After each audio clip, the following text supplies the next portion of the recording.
First சக்தி TV பிரதான செய்திகளின் தலைப்புச் செய்திகள். வணக்கம். நியூஸ் ஃபர்ஸ்ட் பிரதான செய்திகளின் தலைப்புச் செய்திகள்.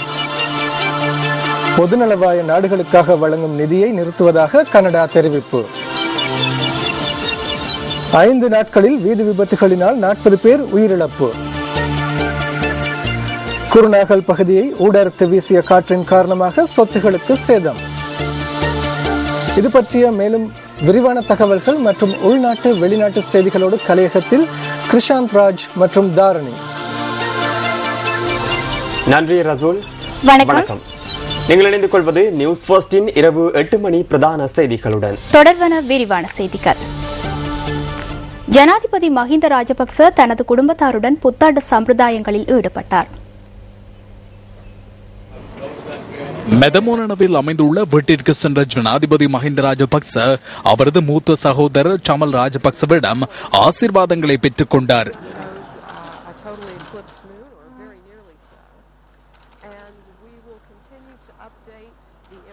பின்னர் அங்கு கூடியிருந்த பிரதேசவாசிகளுக்கு புத்தாண்டு வாழ்த்துக்களையும் ஜனாதிபதி தெரிவித்தார். அதேபோன்று ஜனாதிபதி மஹிந்த ராஜபக்ச தங்கள அரச வங்கியில் புத்தாண்டை முன்னிட்டு கொடுக்கல் வாங்கல்களிலும் ஈடுபட்டார்.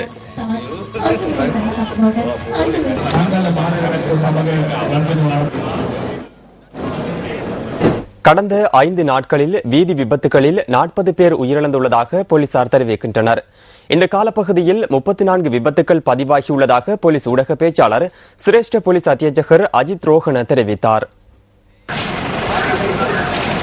ஹட்டன் டிகோயா பகுதியில் இன்று மாலை இடம்பெற்ற பஸ் விபத்தில் 27 பேர் காயமடைந்துள்ளனர். இந்த விபத்து இன்று மாலை 4:30 அளவில் இடம்பெற்றுள்ளதுடன் 2 தனியார் பஸ்கள் ஒன்றோடொன்று மோதி உள்ளன.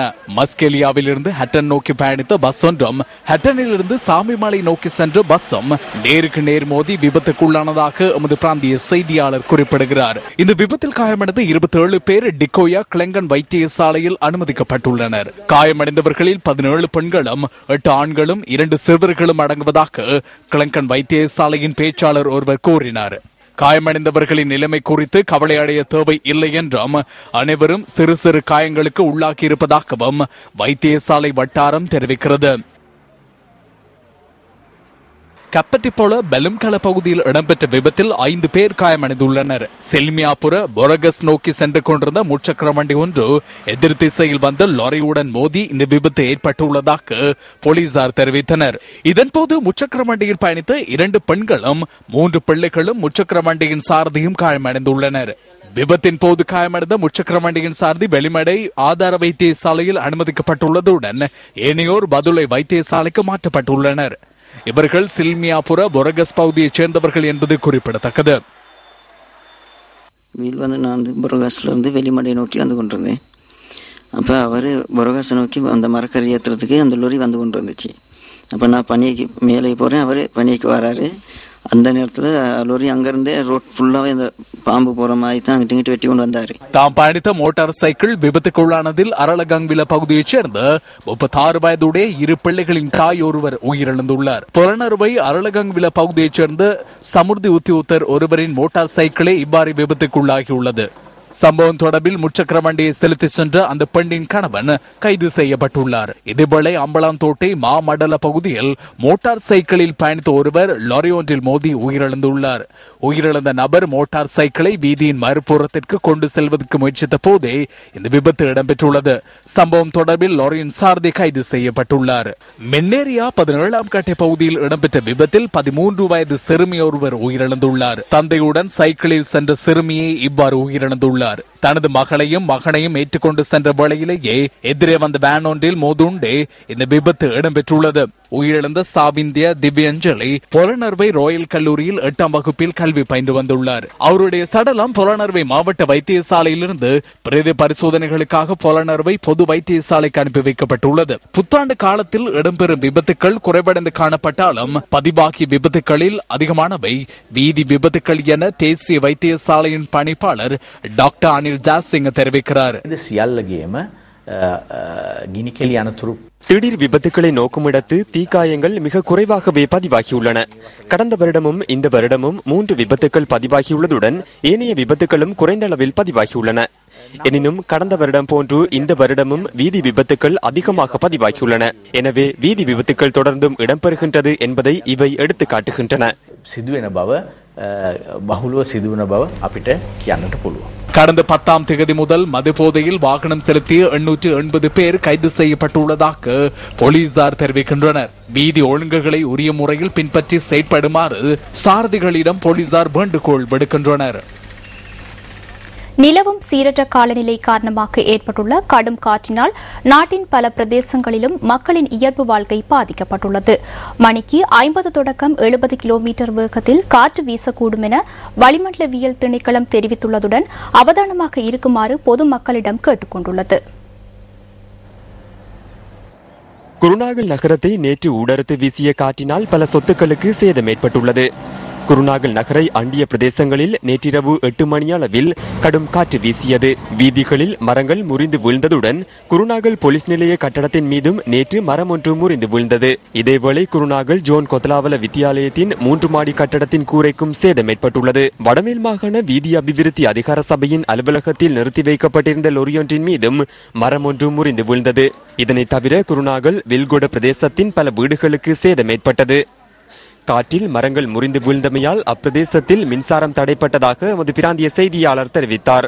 வீடுகளுக்கு பாரிய சேதம் ஏற்பட்டமையால் பலர் நிற்கதி நிலைக்கு உள்ளாகியுள்ளனர்.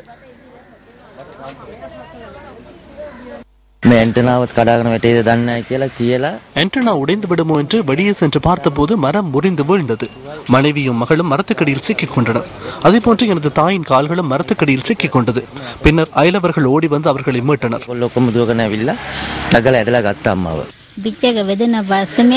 வீட்டு சுவரில் மோதி நானும் குழந்தையும் வீழ்ந்தோம். மேலே செல்லுமாறு நான் குழந்தையிடம் கூறினேன். பின்னர் நான் சென்றேன். எடுப்பதற்கு எதுவும் இல்லை, அனைத்தும் உடைந்துவிட்டன. இதேபோல கல்கமுவ, உஸ்கல, சியம்பலன்கமுவ ஆகிய பிரதேசங்களை ஊடறுத்து நேற்றிரவு 7 மணி அளவில் கடும் காற்று வீசியது. இதனால் 8 வீடுகளுக்கு சேதம் ஏற்பட்டது. ஒரு வீட்டில் முழு அளவில் கூரை பகுதி சேதமாகியுள்ளதுடன் மரங்கள் முறிந்து வீழ்ந்துள்ளமையால் அப்பிரதேசத்தில் மின்சாரம் தடைப்பட்டதாகவும் எமது பிராந்திய செய்தியாளர் தெரிவித்தார். மின்னல் ஏற்பட்டு கடும் காற்று வீசி எமது வீட்டின் கூரை பகுதி முழு அளவில் சேதமடைந்துள்ளது. எமக்கு தற்போது இருப்பதற்கு கூட இடமில்லை. புத்தாண்டை முன்னிட்டு எனது பிள்ளைகள் வீட்டிற்கு வரவுள்ளனர். அவர்களுக்கு உணவளிக்க கூட முடியவில்லை. கவலையாக உள்ளது. எனக்கு உதவி செய்து இந்த வீட்டை செய்து தாருங்கள். இதனை மாத்திரம்தான் உங்களிடம் கேட்கின்றேன். அனைவரும் புத்தாண்டை கொண்டாடினார்கள். ஆனால் எனக்கும் எனது பிள்ளைகளுக்கும் புத்தாண்டு இல்லை. அனைவரும் அழுகின்றார்கள். ஆகவே எனக்கு உதவி செய்யுங்கள். திஸ்ஸபுர கிராமத்தில் 10 வீடுகளுக்கு சேதம் ஏற்பட்டுள்ளதாக கிராம உத்தியோகத்தர் தெரிவித்தார். நேற்று மாலை 7 மணி அளவில் தான் இந்த சம்பவம் இடம்பெற்றது. திடீரென கடும் காற்று வீசியது. இந்த தாயின் வீட்டுக்கு தான் அதிக சேதம் ஏற்பட்டுள்ளது. அதேபோன்று மின்சார துண்டிப்பும் ஏற்பட்டது. மரங்கள் முறிந்து வீழ்ந்துள்ளன. இந்த சம்பவம் தொடர்பில் பிரதேச செயலாளருக்கு தெரிவித்துள்ளோம். தொடரும் கடும் காற்றுடனான காலநிலை தொடர்பாக வளிமண்டலவியல் திணைக்களத்திடம் நாம் வினவினோம். இந்த கடும் காற்று தற்காலிகமாக ஏற்படக்கூடிய காற்று எனவும் சூறாவளி அல்லவெனவும் வளிமண்டலவியல் திணைக்களம் தெரிவித்தது. ஹெட்டான் நோர்வுட் பகுதியில் கடந்த ஞாயிற்றுக்கிழமை வீசிய கடும் காற்று காரணமாக 25 வீடுகளுக்கு சேதம் ஏற்பட்டிருந்தது.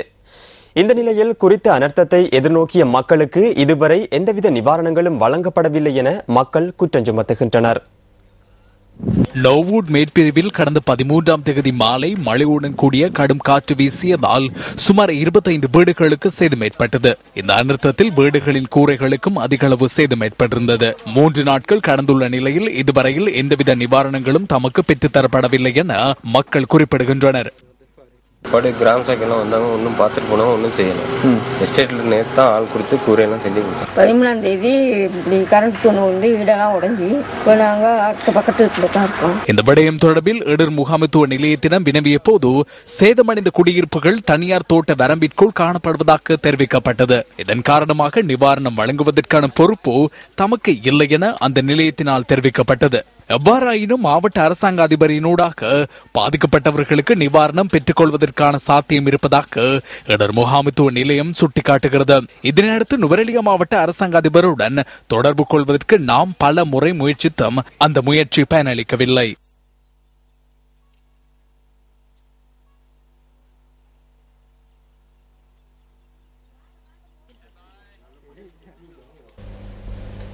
யாழ்ப்பாணம் குருநகர் பிரதேசத்தில் உள்ள வீடொன்றின் கிணற்றிலிருந்து யுவதி ஒருவரின் சடலம் கண்டெடுக்கப்பட்டுள்ளது. நேற்று பிற்பகல் கிடைக்கப்பெற்ற தகவலுக்கு அமைய சடலம் கண்டெடுக்கப்பட்டுள்ளதுடன் சம்பவம் தொடர்பான விசாரணைகள் முன்னெடுக்கப்பட்டு வருவதாக போலீசார் தெரிவித்தனர். யாழ் குருநகர் அடப்பன் வீதியைச் சேர்ந்த ஜெரோன் கான்ஸ்லிட்டா என்ற 22 வயதான யுவதியை இவ்வாறு சடலமாக மீட்கப்பட்டுள்ளார். நேற்று முன்தினம் நகருக்கு செல்வதாக கூறி சென்றதாக அவரது உறவினர்கள் தெரிவிக்கின்றனர். அவரது வீட்டிலிருந்து 2 கிலோமீட்டர் தொலைவில் உள்ள கிணற்றிலிருந்தே இந்த சடலம் கண்டெடுக்கப்பட்டுள்ளது. இது குற்றச்செயல் அல்ல என்பது மரண விசாரணை அதிகாரியின் கருத்தாக இருப்பினும் சம்பவம் தொடர்பில் விசாரணைகள் முன்னெடுக்கப்பட்டு வருவதாக போலீசார் தெரிவிக்கின்றனர். ஞாயிற்றுக்கிழமை பின்னேரம் 5 மணிக்கு போனவ இப்படி கிணத்துக்கு ஒடி கிடக்குன்னு சொல்லி ரோட்டால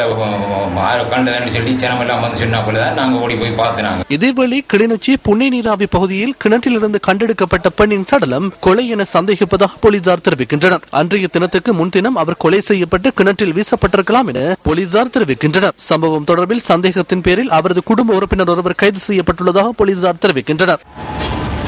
வட மாகாணத்தில் கடந்த சில நாட்களாக கிணற்றிலிருந்து பெண்களின் சடலங்கள் மீட்கப்பட்டு வருகின்றன. 2013ஆம் ஆண்டு டிசம்பர் மாதம் 22ஆம் தேதி கிளிநொச்சி திருவையாறு பகுதியில் உள்ள கிணற்றிலிருந்து 71 வயதான பெண்ணொருவரின் சடலம் மீட்கப்பட்டது.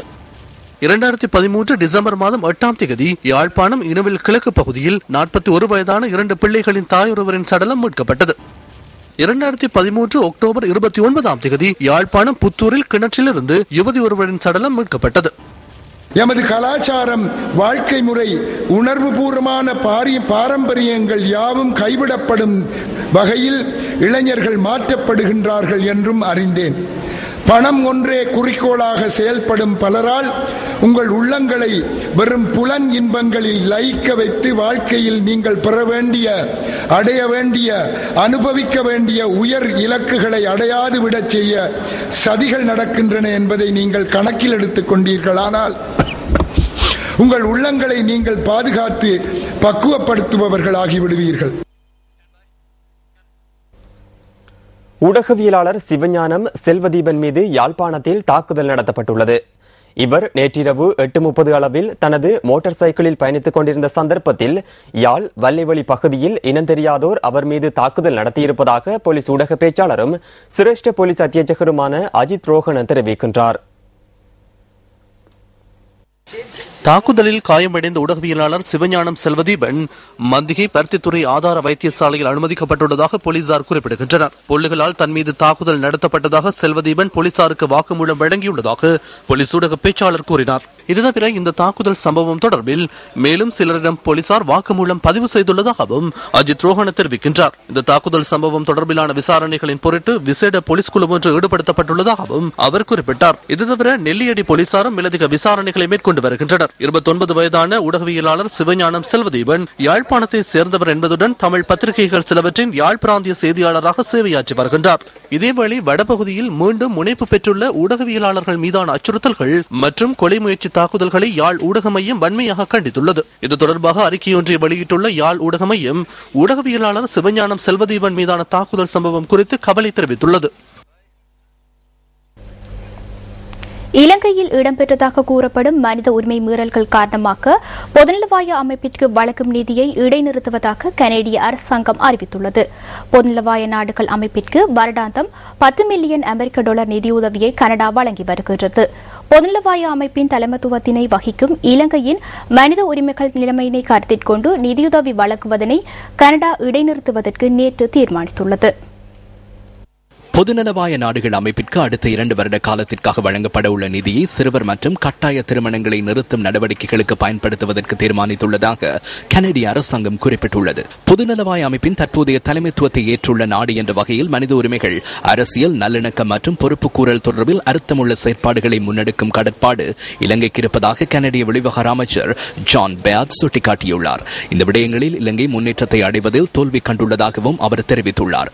பொதுநலவாய நாடுகள் அமைப்பு தனது இருப்பை பேணுவதாயின் சுதந்திரம், ஜனநாயகம் மற்றும் மானிட கௌரவம் ஆகிய அடிப்படை கொள்கைகளை பிரதிபலிக்க வேண்டியுள்ளதாக கனடிய வெளிவகார அமைச்சர் கூறியுள்ளார். இந்த கொள்கைகள் பொதுநலவாய நாடுகள் அமைப்பின் அடித்தளமாக அமைந்துள்ளதாகவும் அவர் சுட்டிக்காட்டியுள்ளார். தனது அங்கத்துவ நாடுகளில் இடம்பெறுகின்ற ஜனநாயக விரோத செயற்பாடுகள் மற்றும் மத சகிப்புத்தன்மைகள் போன்ற மனித உரிமை மீறல்கள் தொடர்பில் கண்மூடித்தனமாக உள்ள அமைப்பொன்றுக்கு மேலதிகமாக நிதி வழங்குவதை நியாயபூர்வமாக்க முடியாது என்றும் ஜான் பேயார்ட் குறிப்பிட்டுள்ளார். பயங்கரவாத புலனாய்வு பிரிவினரால் கைது செய்யப்பட்டிருந்த 19 பேர் விடுதலை செய்யப்பட்டுள்ளனர். விடுதலை செய்யப்பட்டவர்களுள் 15 ஆண்களும் 4 பெண்களும் அடங்குவதாக போலீஸ் ஊடக பேச்சாளரும் சிரேஷ்ட போலீஸ் அத்தியட்சகருமான அஜித் ரோஹன தெரிவிக்கின்றார். தமிழீழ விடுதலை புலிகள் இயக்கத்திற்கு புத்துயிர் அளிக்கும் நடவடிக்கைகளுக்கு தலைமைத்துவம் வழங்கிய கோபி மற்றும் அப்பன் ஆகியோரின் தாய்மார்களும் விடுதலை செய்யப்பட்டுள்ளதாக போலீஸ் ஊடக பேச்சாளர் குறிப்பிட்டார். தமிழீழ விடுதலை புலிகள் இயக்கத்திற்கு புத்துயிர் அளிப்பதற்கு இலங்கையில் தலைமைத்துவம் வழங்கி செயற்பாடுகளை மேற்கொண்டிருந்த கோபி, அப்பன் மற்றும் தேவியன் ஆகியோர் கடந்த வாரம் வவுனியா நெடுங்கணி பகுதியில் ராணுவத்தினரின் துப்பாக்கி பிரயோகத்தில் உயிரிழந்தனர். இதேவேளை பயங்கரவாத செயற்பாடுகள் தொடர்பில் கிடைத்த தகவலுக்கு அமைய கடந்த 2 மாதங்களில் 65 பேர் கைது செய்யப்பட்டிருந்ததாக போலீசார் ஏற்கனவே தகவல் வெளியிட்டிருந்தனர். இவர்களில் 5 ஏற்கனவே விடுவிக்கப்பட்டிருந்த நிலையில் ஏனையோர் பாதுகாப்பு அமைச்சினால் வர்த்தமானியில் அறிவிக்கப்பட்ட தடுப்பு நிலையங்களில் தடுத்து வைக்கப்பட்டிருப்பதாக போலீசார் மேலும் குறிப்பிட்டிருந்தனர்.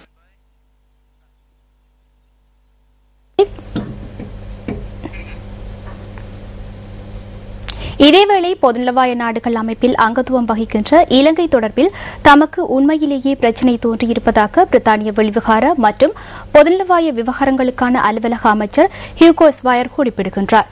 இலங்கையில் சிவில் யுத்தத்தின் போது இடம்பெற்ற குற்றங்களை விசாரணை செய்யும் செயற்பாடுகளில் மிகவும் குறைந்தளவிலான முன்னேற்றமே காணப்பட்டதாக பிரித்தானிய கன்சர்வேட்டிவ் கட்சியின் இணையதளத்தில் வெளியிட்டிருந்த கட்டுரையொன்றில் அவர் சுட்டிக்காட்டியுள்ளார்.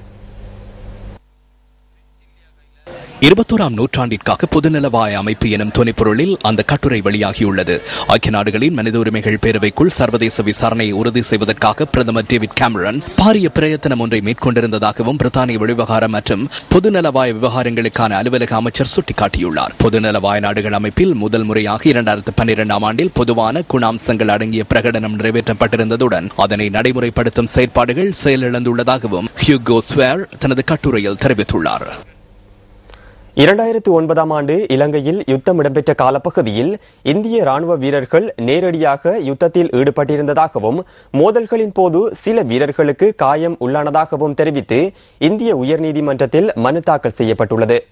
நேரில் கண்ட சாட்சிகள் மற்றும் சர்வதேச விசாரணைகளை மேற்கோள் காட்டி 2009ஆம் ஆண்டு இலங்கையில் இந்திய படையணிகளுக்கு கட்டளை தளபதியாக சீக்கிய இன அதிகாரியொருவர் செயற்பட்டதாக அந்த மனுவில் தெரிவிக்கப்பட்டிருந்ததாக த டைம்ஸ் ஆஃப் இந்தியா பத்திரிகை செய்தி வெளியிட்டுள்ளது.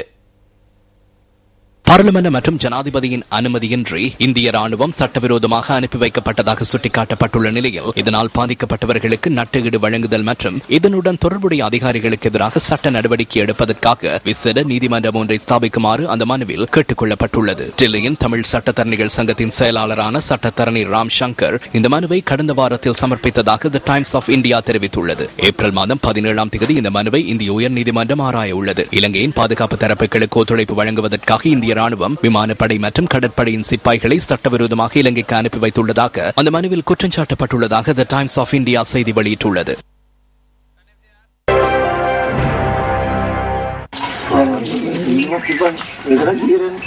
பொலன்னறுவை தல்பொத்த பிரதேசத்தில் வசிக்கும் 12 வயதான தக்ஷிலா செவ்மினிக்கு நேற்று கிடைத்த புத்தாண்டு பரிசே இது. புத்தாண்டை முன்னிட்டு கொளுத்திய வானவெடி ஒன்றினால் இந்த வீடு தீப்பற்றியது. புத்தாண்டு கொண்டாட்டங்களால் தமது வீட்டுக்கு தீ விபத்து ஏற்படும் என அந்த சிறுமி ஒருபோதும் நினைத்திருக்க மாட்டார். இந்த தீயினால் வீடு அழிவடைந்த போதிலும் அவரது பெற்றோர் மற்றும் மூத்த சகோதரியின் உயிர்கள் தெய்வாதீனமாக பாதுகாக்கப்பட்டன.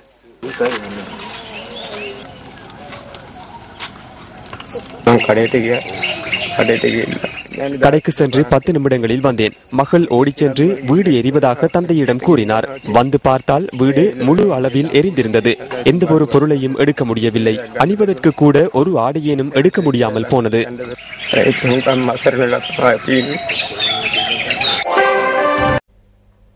கிளிநொச்சி ரயில் நிலையத்திற்கு அருகில் பாலடைந்த கிணற்றிலிருந்து கிளைமோர் குண்டொன்று மீட்கப்பட்டுள்ளது. கிணற்றை துப்புரவு செய்து கொண்டிருந்த சிலரால் இன்று முற்பகல் இந்த குண்டு அடையாளம் காணப்பட்டதாக போலீசார் தெரிவிக்கின்றனர். இந்த கிளைமோர் குண்டு சுமார் 2.5 கிலோகிராம் நிறை கொண்டிருந்ததாக போலீசார் குறிப்பிடுகின்றனர்.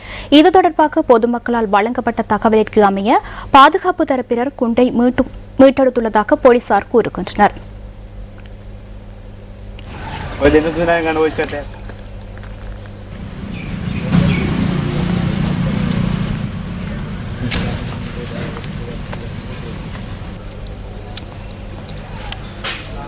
Yang kita boleh mata kerum.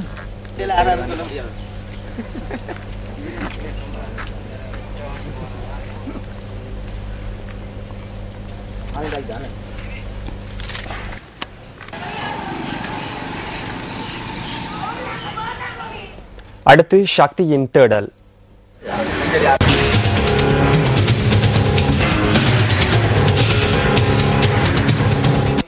மக்களின் தீர்க்கப்படாத பிரச்சனைகளை சக்தியின் தேடல் மூலம் சுட்டிக்காட்டுகின்ற போது அதற்கான தீர்வுகள் பெற்றுக் கொடுக்கப்படுவது பாராட்டுக்குரியதே.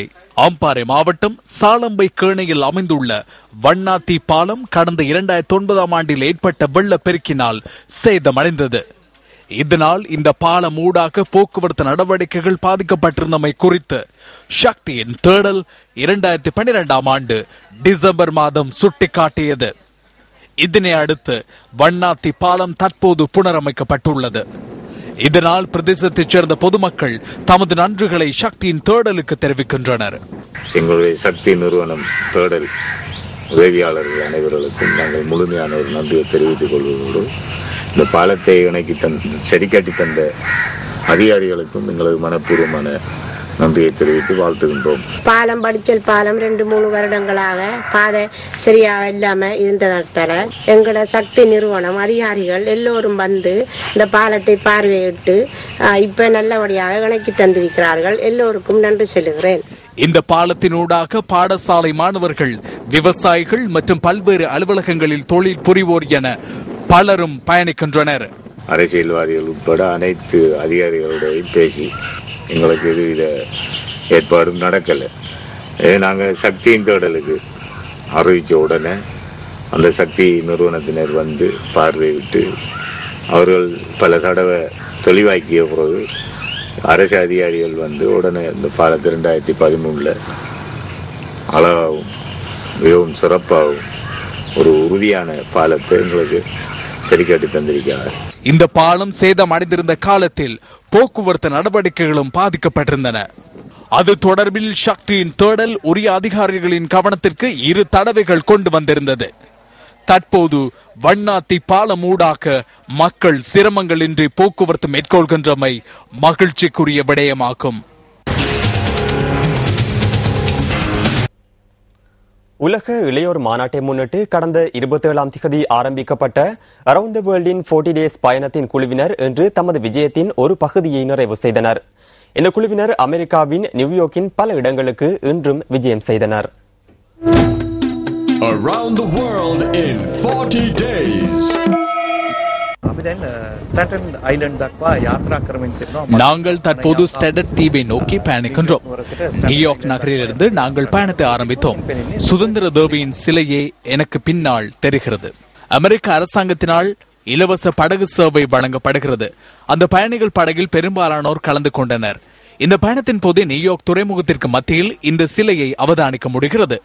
1886ஆம் ஆண்டு இந்த சிலையானது அமெரிக்காவிற்கு வருபவர்களை வரவேற்பதற்காகவும் அமைக்கப்பட்டுள்ளது. பிரான்ஸ் மக்கள் அமெரிக்காவிற்கு பரிசாக இந்த சிலையை வழங்கியுள்ளனர்.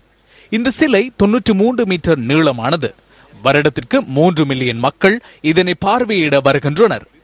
இதனை மையப்படுத்தி இந்த பிரதேசத்தில் பல நிகழ்வுகள் இடம்பெறுகின்றன.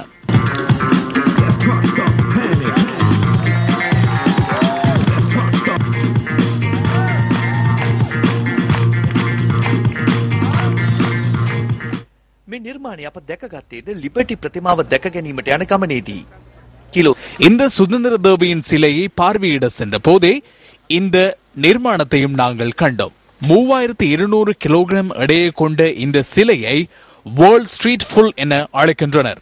அந்த நாட்டின் நிதி ஆக்கிரமிப்பை இந்த சிலை வெளிப்படுத்துகிறது. பெரும்பாலான இலங்கையர்கள் வாழும் ஸ்டாடட் தீவில் இலங்கையர்களின் உணவை ருசிக்கக்கூடிய சந்தர்ப்பம் எமக்கு கிடைத்தது. எமது தகவல்களை ஸ்டாடட் தீவிலிருந்து நிறைவு செய்கின்றோம். மீண்டும் நாங்கள் நாளை நியூயார்க் செல்வதற்கு தீர்மானித்துள்ளோம். அங்கு நாங்கள் அமெரிக்க இளைஞர்கள் சிலரை சந்தித்து கலந்துரையாட எதிர்பார்த்துள்ளோம். සමගින් යලි හෙට දිනේ හමු වන බලාපොරොත්තුවෙන් මම සමුගන්නවා. රමේෂ් ශුරුකල් බණ්ඩාර සමග මම යසරත් කමාල්සිරි ඇමරිකාවේ නිව්යෝර්ක් නුවර සිට.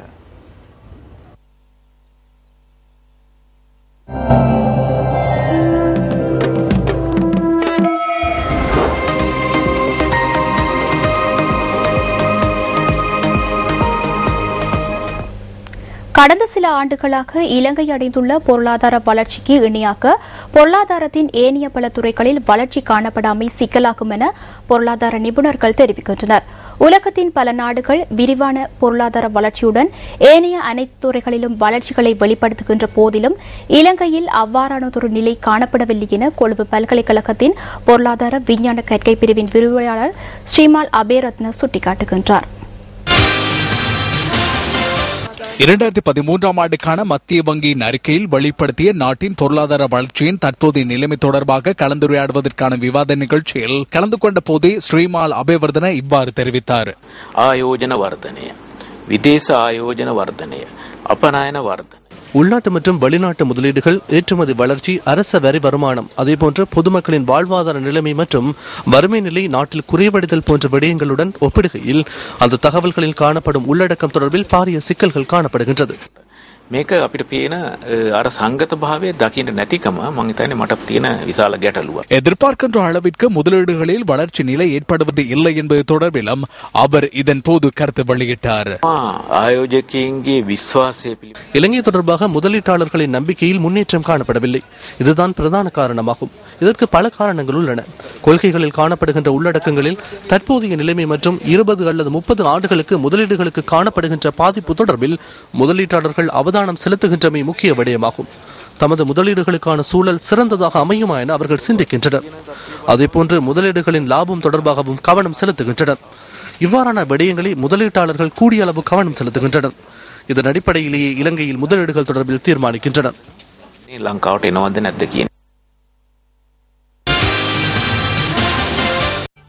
இதுடன் நியூஸ் ஃபர்ஸ்டின் 8 மணி பிரதான செய்தி நிறைவு பெறுகின்றது.